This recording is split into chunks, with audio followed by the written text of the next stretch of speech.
Hello and welcome. I'm James Hands from Awaken Therapy, and today we're continuing our series on triggering and what to do when we're triggered. We've looked at breathing, we've looked at movements. In one video I went through a Qigong technique. In other videos we've talked about using the voice, singing, chanting, humming. That's a helpful vagus nerve stimulation. We've talked about lots of things, and today I just wanted to talk a bit more in detail about a couple of other really good tools for calming ourselves, getting grounded, dealing with those states when we're really triggered, when old material has really come up and swamped us, taken over. And we've talked about how it's important to recognize that and work with what comes up, but that is a part of our healing process. It's not coming up to give us a hard time. It is coming up for healing, and this is our psyche's way of getting our attention. But because it can be very strong, it could be very old energy, old memory, old emotion, it tends to be overwhelming, tends to flood us, and we can get into a real mess. And so another tool that's very good for this is nature. Getting out in nature, grounding in nature, connecting to nature. Because of course our body is a product of nature. Our body is nature. Our body's basically a pile of chemicals with some water added. Now, of course, we're more than just the body. We're the eternal soul joined in this body, working through this vehicle. That on a very fundamental, practical level, the body is nature. We're not just a part of nature, we are nature. And so when we connect to nature, we're putting our body back into that connection. We're putting ourselves back into connection with the earth that we come from. Certainly our body comes from. So how do we do that? It could be as simple as looking at the sky out the window.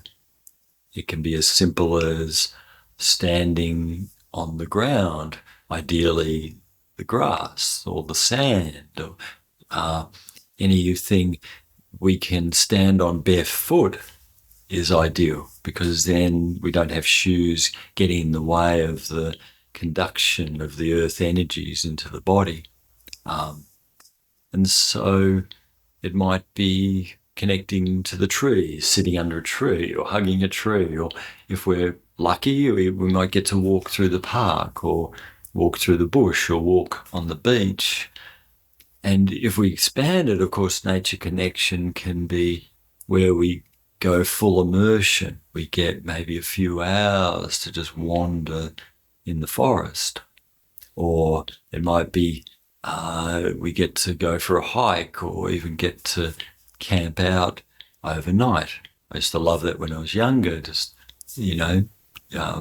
putting on a big pack and going bush for, many days, up to 10 days, I think was the longest one I did. And so that time out there in nature is just so powerful for grounding, connecting, coming back into our right mind, especially when we're activated.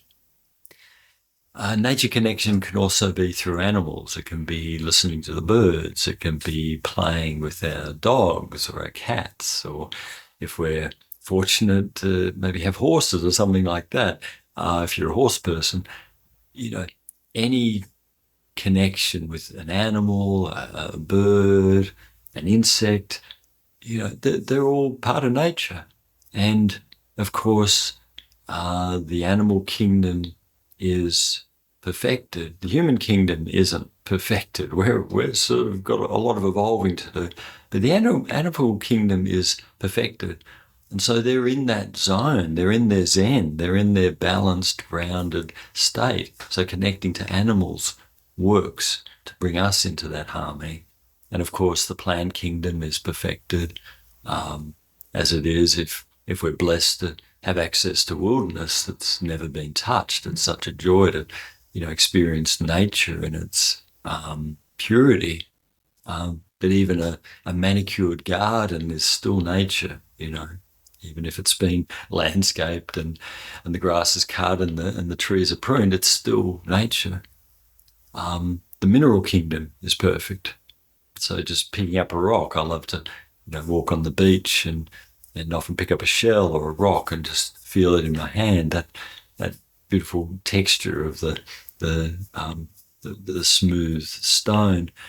But all these things, the mineral kingdom's perfect, the plant kingdom, the animal kingdoms are all perfected. And so when we're connecting to nature, we're really connecting with something that's fully aligned with spirit. And as humans, we're still in a state of this moving between, separation and unity. We're still evolving into that level of integration with spirit. But contact with nature helps us get there.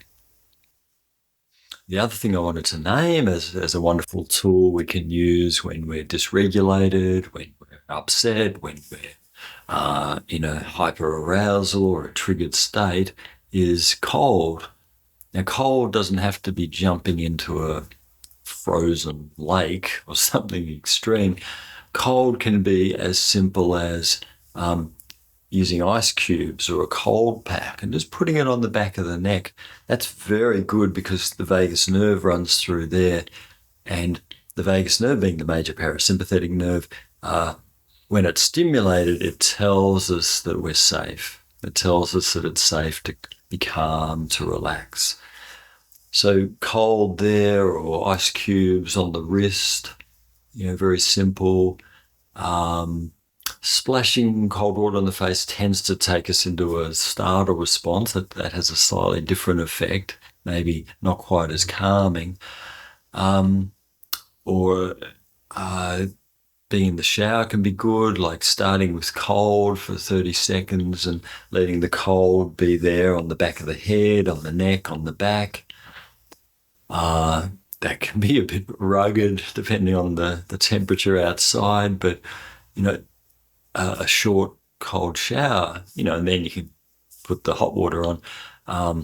That can be very helpful. All these things that are triggering the vagus nerve help us to know that it's safe to relax and calm. And these tools, so we talked about nature today and cold, exposure, these things are very good when we're in that really activated state. We don't have to just stay in that and kind of get stuck in that. We can use these tools to come back to calm sooner rather than later. Hope that was helpful. God bless. Reach out if you have any questions or comments, and I'll see you next time.